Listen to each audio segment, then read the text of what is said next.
Financial literacy म्हणजेच आर्थिक साक्षरता हे विषय शाळेत मुलांना शिकवावेत का? शिकवायचे असतील तर कशा प्रकारे आणि कोणत्या मार्गांनी ते शिकवावेत आणि मुलांपर्यंत पोचवावेत याबद्दल आज आपण टॉक अँड टॉकवर गप्पा मारणार आहोत.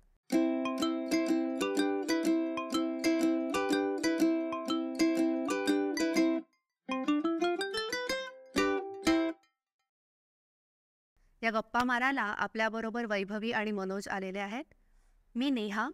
मी एक शिक्षिका आहे आणि एडटेक या फील्डमध्ये काम करते. आपल्या पाहुण्यांची ओळख आपण त्यांच्याचकडून ऐकूया. वैभवी. हाय, थँक्यू व्हेरी मच पहिल्यांदा तर की मला तुम्ही इथे गप्पा मारायला बोलवलं, ते पण एवढ्या इम्पॉर्टंट विषयावरती. मी इकॉनॉमिक्सची प्रोफेसर असल्यामुळे फायनान्शियल लिटरसी या गोष्टीशी माझा जवळून संबंध येतो आणि तो कसं जास्तीत जास्त शिकवायची गरज आहे हे समजतं. मनोज. मी सध्या एका एडटेकचा को-फाउंडर आहे. पण फायनान्शियल लिटरसी हा माझा आवडता विषय राहिलेला आहे सुरुवातीपासनं. म्हणजे जेव्हा 24-25 वर्षाचा होतो तेव्हा पहिल्या जॉबमध्ये मी फायनान्शियल सर्व्हिसेसमध्ये लँड केलं आणि त्यानंतर जे मी 25व्या वर्षी शिकायला सुरुवात केली, मला असं सारखं वाटतं की ती जर गोष्ट मला शाळेत शिकलो असतो तर बरं वाटलं असतं. म्हणजे कदाचित वेगळा व्ह्यू राहिला असता. आणि आत्ता तो एक फर्म व्ह्यू होत चाललेला आहे. तर नवीन राष्ट्रीय शैक्षणिक धोरणामध्ये सुद्धा फायनान्शियल लिटरसीवर बराच भर दिला गेला आहे शालेय शिक्षणापासून. त्यामुळे हा आजचा जो टॉपिक आहे फार मला आवडेल. या गप्पा करताना वैभवीसोबत आहे. तिचा जो एक्सपिरियन्स राहिलेला आहे शिक्षिका म्हणून सुद्धा आणि रिसर्चर म्हणून सुद्धा, तो पण आपल्याला आता खूप फायद्याचा होईल ह्या गप्पांमध्ये असं मला वाटतं. सुरुवात करूया एका मुख्य मुळाशी जाऊन या सगळ्याच्या, की मुलांना या आर्थिक विश्वाची ओळख लहान वयात करून द्यायची खरं तर गरज आहे का? आणि असेल तर किती लहान असायला हवीत त्याच्यासाठी मुलं? कारण हा असा थोडा जारिंग विषय आहे ना, अवघड विषय आहे. आईबाबाच जनरली आर्थिक हे सांभाळतात घरातलं सगळं, तर मुलांना त्याचं एक्सपोजर व्हावं का लहान वयात? आता याच्या दोन बाजू आहेत. एक तर एक ग्रुप ऑफ पीपल आहे जो कायम हे म्हणतो की फायनान्शियल लिटरसी कुठल्याही म्हणजे त्याला काही वयोमर्यादा नाही आहे, किंवा ते लहान आहेत किंवा मोठे आहेत, ही त्याच्यातला ॲस्पेक्ट नाही आहे. पैसा ही अशी गोष्ट आहे जी प्रॅक्टिकली आपल्याला आयुष्यात रोज लागते. मग ती तो लहान मुलगा किंवा मुलगी असू दे, किंवा मोठं झालेला मुलगा मुलगी असू दे, किंवा आई वडील असू दे. तर या लोकांचं म्हणणं असं आहे की मग ती शाळेपासूनच सुरुवात का नाही करायची? म्हणजे शाळेपासून केलं तर त्यांच्या फाउंडेशनल गोष्टी किंवा फाउंडेशनल कॉन्सेप्ट ज्या आहेत त्या तयार होतील, जेणेकरून ते अल्टिमेटली जेव्हा त्यांचा पैशाशी संबंध येईल तेव्हा ते जास्तीत जास्त चांगल्या प्रकारे वापरू शकतील. आणि मग त्याच्याबद्दलची एक भीती जी असते ना, ती भीती कमी होईल. त्याच्यामुळे शाळेतल्या मुलांना, म्हणजे अगदी आपण असं नाही म्हणू शकत की पहिलीपासून शिकवा, पण 1ली ते 5वीमध्ये थोडीशी तोंड ओळख, आणि मग 5वीपासून पुढच्या मुलांना आपण थोडे एक्सरसाइज किंवा असं अजून वेगवेगळ्या काहीतरी ॲक्टिव्हिटीज देऊन ते फायनान्शियल लिटरसी थोडी शिकवू शकतो. इन वन गो होणार नाही, ओव्हर दी इयर्स होईल, पण ते कॉलेजला जाईपर्यंत त्यांना बेसिक कॉन्सेप्ट तरी समजलेले असतील. तू जसं नेहा म्हणालीस ना की कधी शिकवायला, पण आपण लहानपणी सगळेजण शिकलो, "ए रे पावसा, तुला देतो पैसा, पैसा पाऊस आला मोठा, पैसा झाला खोटा." म्हणजे पैसा हा कॉन्सेप्ट, म्हणजे त्याचं शास्त्रोक्त काय म्हणू आपण, डेफिनेशन काय आहे हे जरी नाही कळली तरी आपण सुरुवातीपासून त्याला, म्हणजे 3 वर्षापासून 2 वर्षापासून शिकायला सुरुवातच केलेली आहे. आणि पैसा म्हणजे फक्त एक करन्सी म्हणून न बघता एखाद्या गोष्टीचं मूल्य म्हणून जर आपण बघायला गेलो तर मूल्य म्हणून आपण रोजच म्हणजे अगदीच लहान असताना, म्हणजे जेव्हापासून आपण बोलायला लागलो असेल तेव्हापासूनच बोलतो आहे घरात मूल्य म्हणून काय आहे.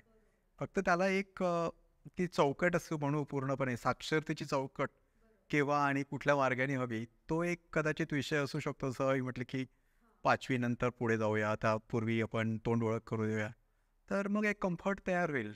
बरोबर. कारण लहान मुलं सुद्धा जाऊन गोष्टी विकत घेतातच की हे 20 रुपये घे, बिस्किट घेऊन ये. हे तर लहान मुलं करतातच. पण मग जेव्हा आपण त्याची साक्षरता म्हणतोय आणि एक पाऊल पुढे जातोय त्याच्यामध्ये, तेव्हा कुठल्या कुठल्या तत्वांची, आर्थिक तत्वांची त्यांना ओळख करून द्यावी लहानपणी? कारण अगदी म्हणजे मला स्वतःलाही त्याचं ज्ञान खूप कमी आहे, पण अजूनही पण शाळेमध्ये असताना आपण मुलांना कुठल्या बाबी समजावून सांगाव्यात, त्यातल्या कुठली तत्व समजावून सांगावीत ज्यामुळे त्यांना त्याची भीती वाटणार नाही आणि त्याचा एक नेहमीचा हा आपल्या आयुष्याचा भाग आहे असं म्हणून ते पुढे जाऊ शकतील. सगळ्यात पहिलं जे शिकवायची गरज आहे ते म्हणजे नथिंग इज फॉर फ्री. कारण शाळेत जेव्हा मुलं जात आहेत तेव्हा ते बघत आहेत त्यांचे आई बाबा दोघंही किंवा बाबा तरी ॲटलिस्ट हे कुठेतरी कामाला जात आहेत. तर आम्ही इकॉनॉमिक्समध्ये जेव्हा शिकवायला सुरुवात करतो तेव्हा आम्ही सांगतो की लेबर किंवा वर्कर हे एका कुठल्या तरी पर्टिक्युलर फर्ममध्ये जात आहेत. त्या फर्ममधून त्यांना पैसे मिळतात जे ते खरेदी करायला किंवा त्यांच्या जे काही गरजेच्या किंवा आवडीच्या गोष्टी आहेत ते त्या मिळालेल्या पैशातून खर्च करतात. तर तो मिळालेला पैसा ती टाईम व्हॅल्यू आहे. ते जे वर्कर आहे मग ते आई असू दे किंवा बाबा असू दे ते जेव्हा ऑफिसमध्ये जाऊन तो एक स्पेसिफिक वेळ देतात, ते एक स्पेसिफिक प्रकारचं काम करतात, त्याच्यातून आपल्या घरी पैसे येतात जे आपण खर्च करतोय. म्हणजे असे फुकट असं कुठल्याच जगात काहीही नाही आहे. हे जेव्हा कळतं तेव्हा पुढे जाऊन त्या मुलांना हेही कळणार आहे की आपण कुठली गोष्ट फुकट नाही करायची.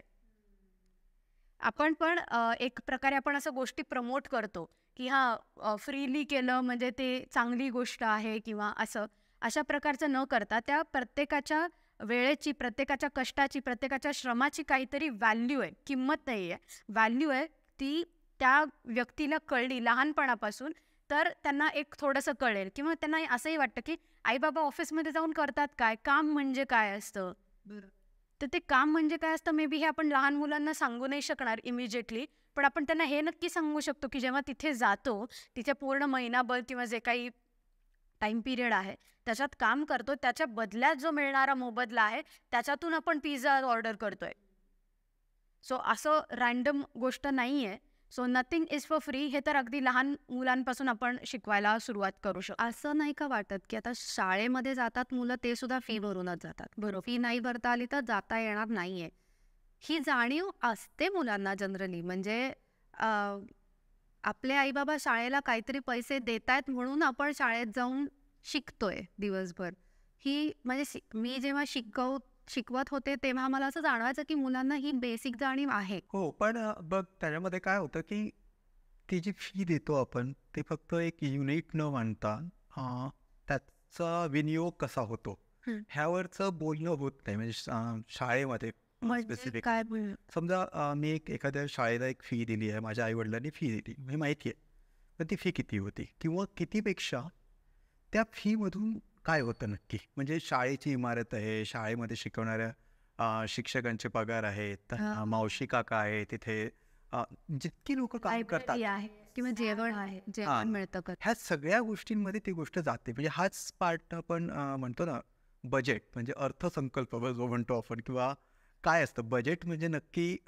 जर आपण बोलायला सुरुवात केली घरात सुद्धा आपण म्हणतो की ओके आज आपलं हे बजेट आहे, म्हणजे घरामध्ये मला 300 रुपये लागणार आहे रोजचे आपल्या खर्चाचे.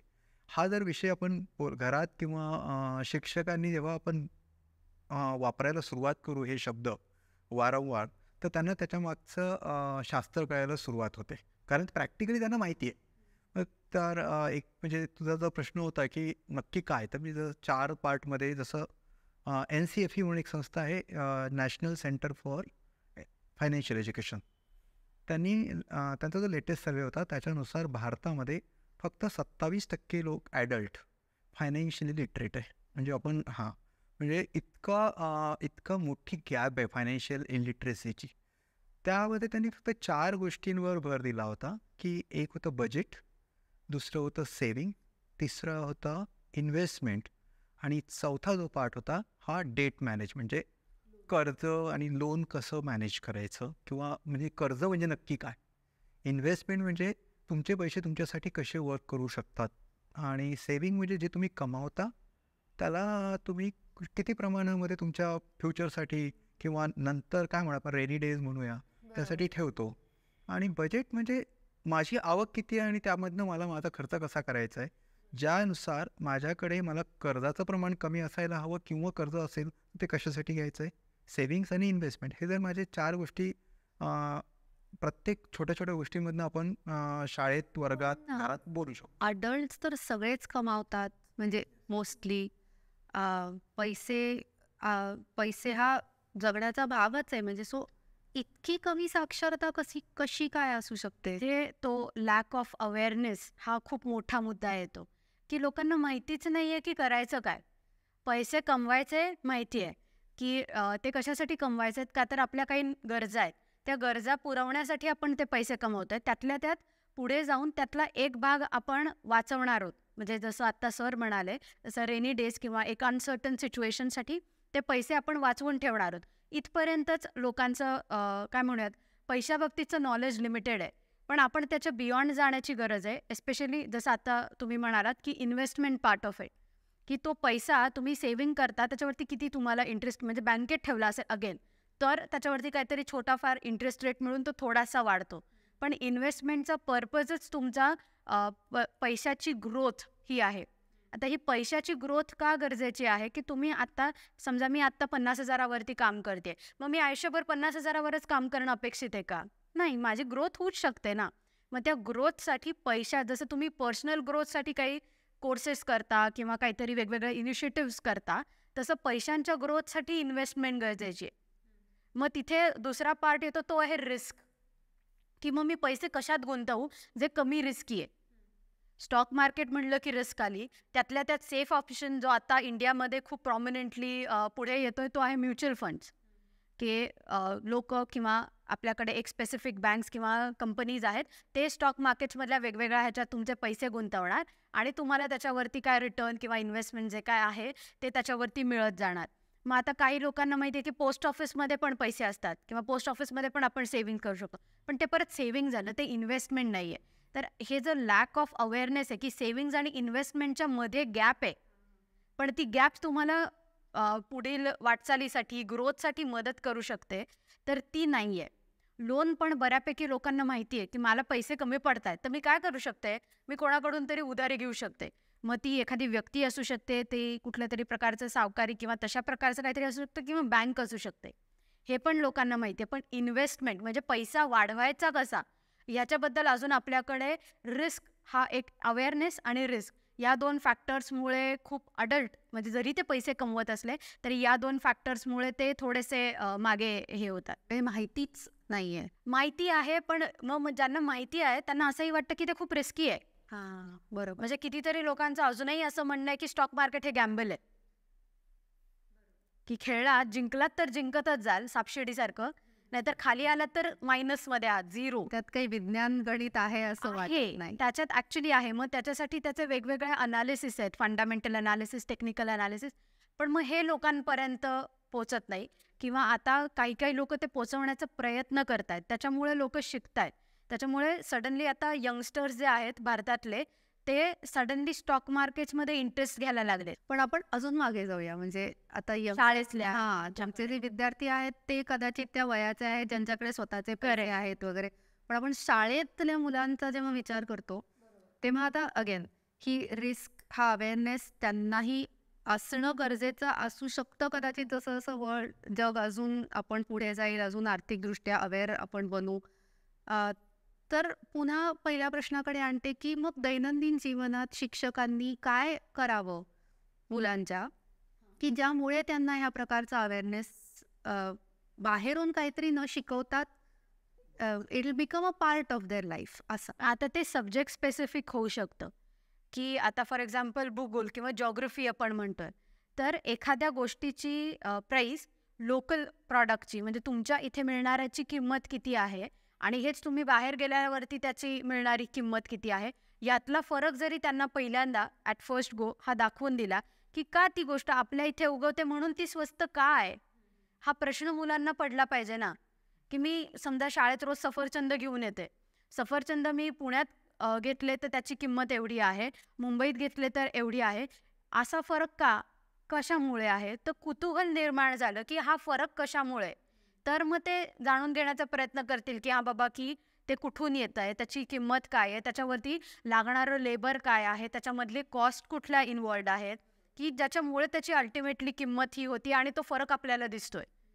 दुसरी गोष्ट अशी असू शकते की वेगवेगळ्या ॲक्टिव्हिटीज कंडक्ट केल्या जाऊ शकतात, की आता आपल्याकडे इन जनरल स्टुडंट्स खूप टॅलेंटेड आहेत, तर ते वेगवेगळ्या गोष्टी करत असतात, वेगवेगळ्या ॲक्टिव्हिटीज करत असतात, तर मग त्यांना त्या फॉर एक्झाम्पल आर्ट एक्झिबिशन जर आपण ठरवायचं म्हणलं की एखादं आर्ट एक्झिबिशन एखाद्या शाळेने ठरवलं आहे किंवा केलं आहे, तर त्याच्यात त्यांना एक गोष्ट अशी करता येऊ शकते की रॉ मटेरियल्सपासून म्हणजे अगदी त्याच्यासाठी लागणारे ते पेपर्स, ते कलर्स, ते फायनल त्या एक्झिबिशनमध्ये लावायचं किंवा एक्झिबिशनला एक 20 रुपये एंट्री फी ठेवली आणि ती एंट्री फी त्या मुलांनीच सेट केलेली आहे. ते रॉ मटेरियल्स खरेदी करण्यापासून ते पूर्ण पेंटिंग्स ड्रॉ करण्यापर्यंत, ते एक्झिबिशन भरवण्यापर्यंत आणि ते एक्झिबिशन भरवल्यानंतर त्याला एक entry fee minimalistic, so that की मुलांना कळेल की सुरुवातीला आपण जेव्हा पैसे खर्च केलेत तेवढे पैसे आपण कमवू शकलो का.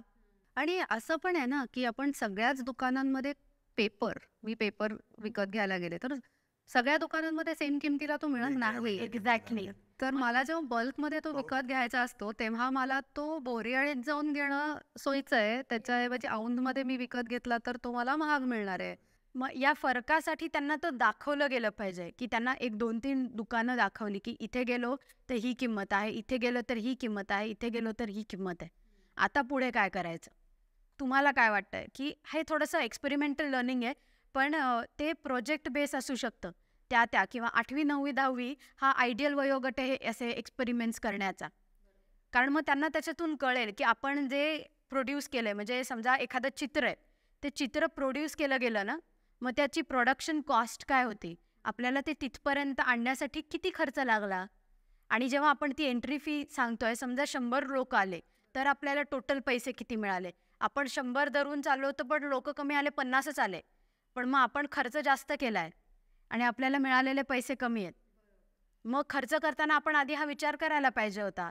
हे त्याच्यातून ते शिकणार ना. हे आपण असं ओरली सांगितलं तर ते त्याच्यातून फक्त त्यांना ते कळणार आहे, पण याच्यातून ते जेव्हा ॲक्च्युअल त्यांच्या हातात पैसे येतील किंवा ते जेव्हा शिकतील तेव्हा त्यांना त्याचा खरा अर्थ लागणार आहे की मला जर करायचं असेल तर मग मला नीट विचार करून करायला पाहिजे. आणि हेच शिकणं आहे अल्टिमेटली. मोठं झाल्यावरती आपण हेच शिकतो की सुरुवातीला आधी विचार करायला पाहिजे होता आणि मग खर्च करायला पाहिजे होता.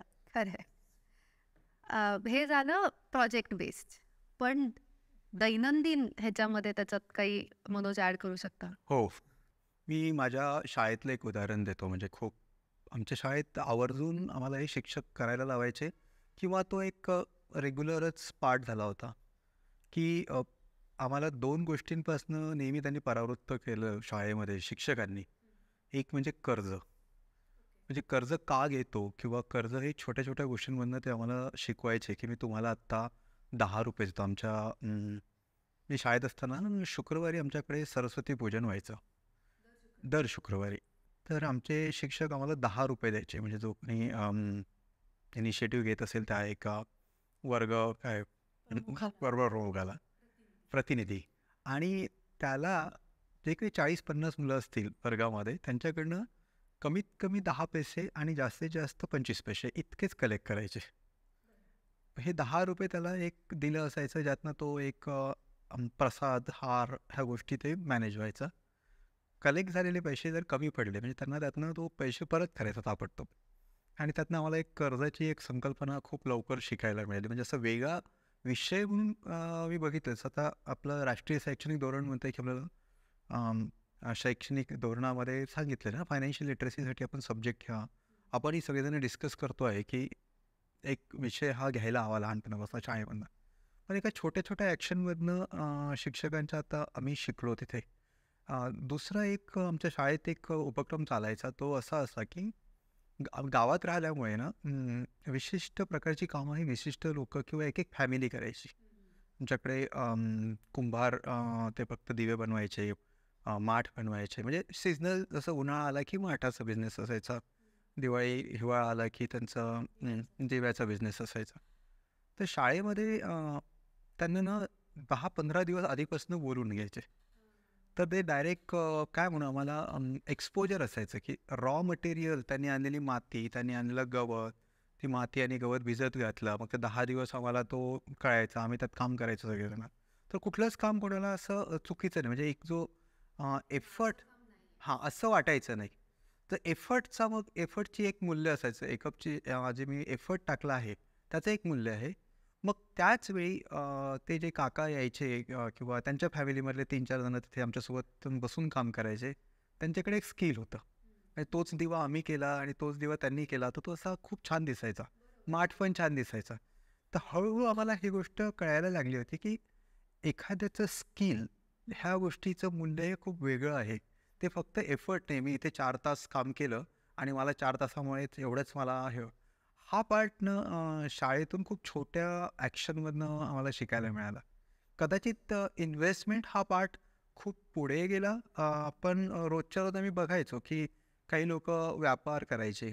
शाळेमध्ये आठवडी बाजार असू दे किंवा इतरही जसं एक्झिबिशनचं उदाहरण दिलं होतं. तर हा आवर्जून आमच्याकडे अजून एक उपक्रम चालायचा दर 2 ते 3 महिन्यानंतर, की काहीतरी आणायचं आणि तेच तुम्हाला शाळेतल्याच लोकांना विकायचं. तुम्ही म्हणजे पर्चेस करून आणा अगदी. शिवाय क्रिकेटचं साहित्य असू दे, खेळाचं साहित्य असू दे. तर सगळं बजेटिंग पार्ट जो असायचा तो अगदी लहानपणापासून आम्हाला असं शिकायला मिळाला. नंतर त्याचं शास्त्र पुढे जाऊन कळलं. पण तेव्हा सोपं झालं, की इन्व्हेस्टमेंट म्हणजे काय आहे? हां, कारण रिटर्न ऑन इन्व्हेस्टमेंट संकल्पना संकल्पना आधीपासूनच क्लिअर आधीपासून होती. आली होती ती. आणि ती तशीच्या तशी आणि आत्ता जेव्हा मी मागे जाऊन बघतो, आपली पुस्तकं बघतो, आपल्याला 3ऱ्या वर्गाच्या पुस्तकापासून म्हणजे गणितामध्ये तर कितीतरी उदाहरणं असतात, की माझ्याकडे ₹4 2 केळी आहेत, तर एका डझन केळ्यांची किंमत किती वगैरे अशी उदाहरणं आहेत. पण त्याला ते फक्त गणिताची संकल्पना न बघता जर आर्थिक लिटरसी ह्या दृष्टीने जर आपण समजावायचा प्रयत्न केला, तर मुलांना ती गोष्ट कळतं. म्हणजे हीच गोष्ट आपण फिनिश प्रॉडक्ट वर्सेस रॉ मटेरियलचं असतं. जसं मी दिव्यांचं, माठाचं उदाहरण दिलं, की ओके मला रॉ मटेरियल खूप कमी किमतीचं लागतं त्यासाठी लागणारं. पण जेव्हा माझं एखादं प्रॉडक्ट तयार होतं, मी वापरायला लागतो किंवा कोणाला तरी वापरायला मी उद्युक्त करतो, त्यावेळी त्याची किंमत कदाचित 10 टाईम्स असते. लिंबू सरबत असायचं. म्हणजे आपण नेहमी शाळेमध्ये ती जत्रा लागायची, तर एक लिंबू सरबत एक कॉमनही असायचं ना, की लिंबू असायचे ₹1 ला 5. ओके. थोडीशी साखर, थोडंसं मीठ आणि पाणी. ₹1 5 कुठल्या काळात होतं? मी माझ्या शाळेतलं सांगतोय. त्यामुळे तर तिथे आणि मग एक ग्लास सरबत तुम्हाला ₹1 घ्यायला लागायचं. त्यावेळी जो प्रॉफिट, लॉस ह्या गोष्टी आपसुकच शिकल्या गेल्यात आणि शिकवल्या पण गेल्या. अशा म्हणजे कोणी असं एक वेगळा विषय म्हणून घेतला नाही आमच्या शाळेमध्ये असं मला वाटतं आत्ता. आत्ता तो कदाचित एक वेगळा विषय म्हणून आपण फोर्स करतो आहे, कारण त्याच्या खूप डेफिनेशन्स तयार झाल्या आहेत. त्याच्या खूप किंवा लोकांना ते एक्सपोजर पण राहिलं नाही. बरोबर, बरोबर. जसं वाटलं की मी फीज देतो, माझे आई-वडील फीज देतात. पण त्यांना किती लोकांना माहिती आहे की माझी फीज किती आहे शाळेची? की त्या फीजमधनं नक्की काय होतं? हा पार्ट माहीत नसल्यामुळे मग आपल्याला असं वाटतं की मला लिटरसी नाही आहे किंवा इन्व्हेस्टमेंट हा एक खूप मोठा भाग आहे ऑफकोर्स. आणि हा पण एक त्याच्यात भाग आहे ना, तुम्ही इन्व्हेस्ट करता पैसे, तर त्याच्यामध्ये तुमचा इंटरेस्ट जो आहे तो compound it is a compounding interest. तर ही संकल्पना पण म्हणजे अडल्ट्सनाही माहिती नसते बरेचदा. मुलांना तर माहिती असण्याचा प्रश्नच नाही आहे आत्ताच्या ह्याच्यामध्ये. पण फक्त पैशाचा तो कंपाऊंड इंटरेस्ट नाही आहे ना, म्हणजे आपण वेळ एखादी गोष्ट शिकण्यामध्ये घालवला, तर त्याचासुद्धा कंपाउंडिंग इंटरेस्ट आपल्याला मिळत असतो. बरोबर.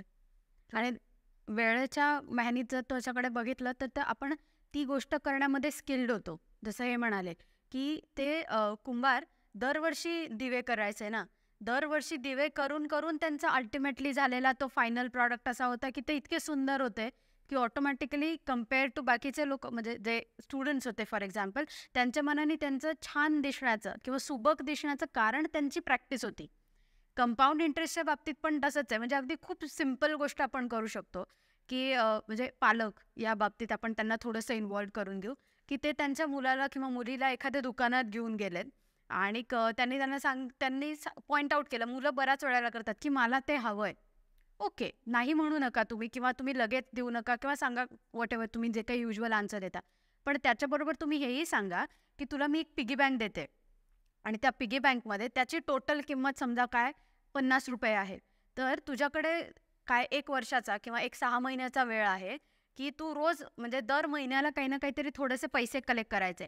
समजा पालक म्हणून आम्ही द्यायचं विसरलो तर तू ते येऊन मागायचे. सो दॅट तू म्हणजे पहिल्या दिवसाला तू ₹10 म्हणजे 5 महिन्याचं धरूयात आपण की पहिल्या महिन्यात तू ₹10 घेतले, दुसऱ्या महिन्यात ₹10. मग पहिल्या महिन्यातले आणि दुसऱ्या महिन्यातले ₹10 मिळून ₹20 झाले ना.